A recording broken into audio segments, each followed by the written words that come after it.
Hello, everyone, and welcome to another episode of The Breeze. Breezeway Productions The Breeze, and we bring you the latest in independent films and film festival news. And we're continuing our coverage of this year's Slamdance Film Festival, the 2024 edition. And we have Daniel Robbins, director, and campaign manager and writer Joe Gallagher to talk about their film that's in the festival this year, Citizen Weiner.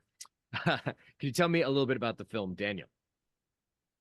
Um, the film is, well, Zach and Joe came up with this idea to make a movie about city council while actually running for city council, and that even that idea 3 years ago still describes the movie as well as I could. Okay. So having a film based on a campaign, I think that it's an interesting concept. Joe, when did you know that you wanted this to be a movie instead of just the campaign itself? Right away. We're filmmakers. The movie was kind of birthed out of a lot of, I think, frustrations that we saw that were related to the political system as well as the entertainment system and industry. I think it's really easy to feel helpless and feel like a regular person can't make an impact like at a national geopolitical level. So if you boil that down to then on a local level, you actually can. You could quite literally go outside and see, there's a dangerous crosswalk or something, and you can observe these problems, and then you can get involved and run. And it's just the same with filmmaking, which is the background we were coming at and the angle we were coming at politics from. You can literally pick up a camera, and technology's at a place now where you just need to rally people together and you can make a movie. So they just kind of were synergistic, I think. Okay. It's interesting. This is based on New York politics. And when you see what area in New York this is focused on, where was his campaign running? Upper West Side of Manhattan. Upper West Side of Manhattan. So how was he able to go out, meet and greet people, and then really hit the streets? Was he just like shaking hands and taking names and introducing himself, or what was his platform that he ran on? His platform. Well, so there were like quite literally issues going on in the neighborhood. So you approach those issues and you try to come up with what you think are novel solutions. And on a local level, you can kind of avoid like party lines a little bit, because for the most part, it's like fire hydrants and parking and rats and things like that. So I would say on the platform level, we tried to kind of avoid like the kind of discord and like conflicts that emerge when you're talking about the bigger issues. Sure.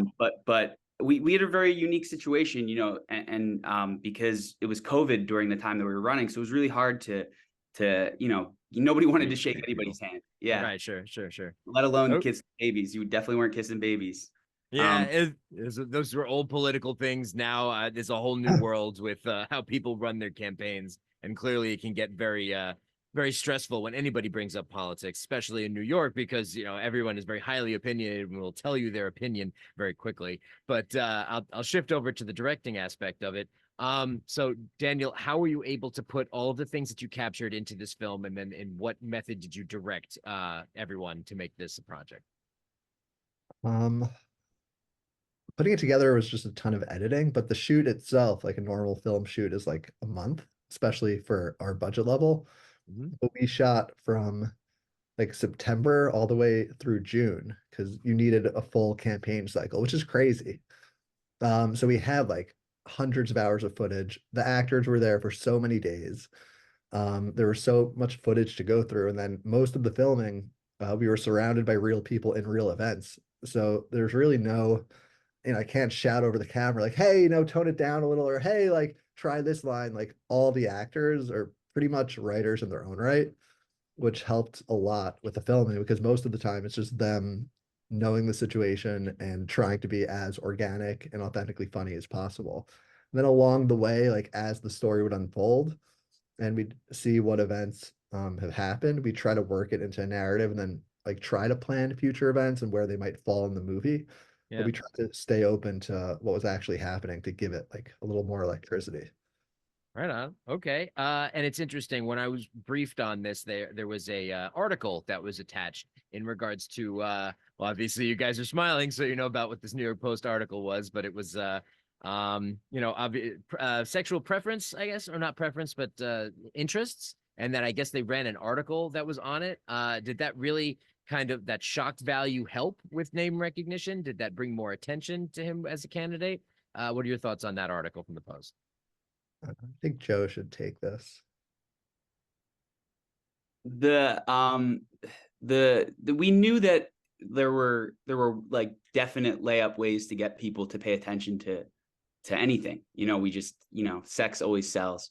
So we knew that when we were coming up with the idea on the project. So we just always imagined that like, it wasn't a hard hypothesis to make that would be the thing, that not, going out and talking about the rats or the potholes would, draw the most eyes. So yeah, we were relieved that our hypothesis was correct and that, a lot of people were entertained by that story. And I think that in the movie, it's a remarkably unselfish thing and probably the most rock star thing anyone's ever done, that Zack did, to be like, yo, I'll just do that. And I know it'll work. And I know everybody will laugh because my last name's Weiner. And, Colbert will make jokes about it and, and this and that and everything that happened. Like, but that doesn't discount how brave it was.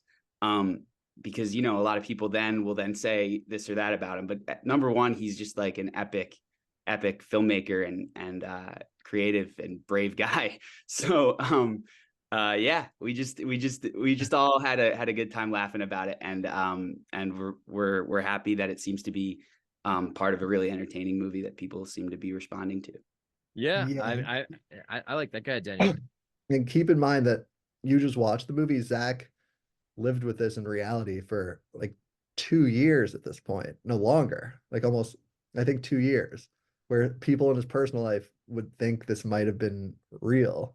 And he was like trying to, so it was like a huge sacrifice for filmmaking to do something like this. And the fact that this all hit, like we started shooting in September and this presumed climax would hit in June.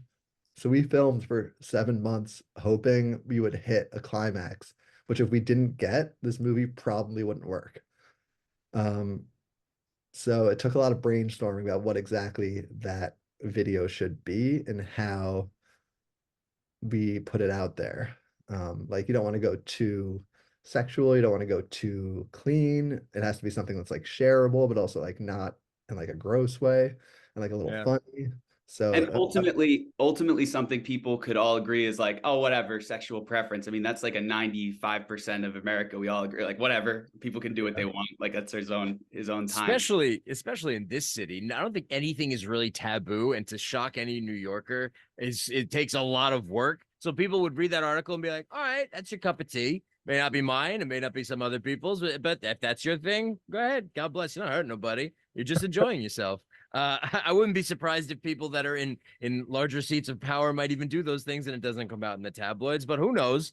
And that makes them stick out from the crowd. It's interesting. It gives them character and personality and a profile that can actually make people have an interest and be like, so who is this? So I think that it was definitely a gamble. I think that the fact that it paid off and that you got publicity from it as a campaign manager, that's a move, and it was done. So I think that it was pretty cool to read about it and to hear about it. But to bringing it back to Slamdance, congratulations on your acceptance to Slamdance. Where can people go to find out more about the film? And do you know when and where you're screening at the festival?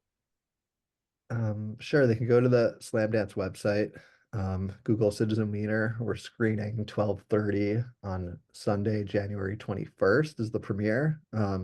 Nice noon premiere. That's when they do all the biggest movies. And then the following day is the second screening at 7:30 on the Monday. And if you find our emails and message us directly or email Zack, we might give you a free ticket. So Hey, feel free to reach out. And I very should also mention that Zack and Joe they were running this campaign for like the entire time and like trying to get attention in genuine ways and like and did some really meaningful things in the neighborhood. And a good line that Zack had, which he felt in his bones, and he was like complaining about it, was he said, it seems like people just pay attention to the car crash, never on how to fix the roads, which just felt true. like a very true thing about what ended up getting any bit of press coverage based on the 8 months of work. Yeah, that also sounds like New York politics, where every mayor has given excuses for how to fix the city for as long as I've been alive, and the city just functions on its own as if it doesn't need a mayor. But it's a hell of a city, and it requires a lot of guts to run for any political position of power. So I tip my hats to you guys for putting this film together, and to the candidate himself.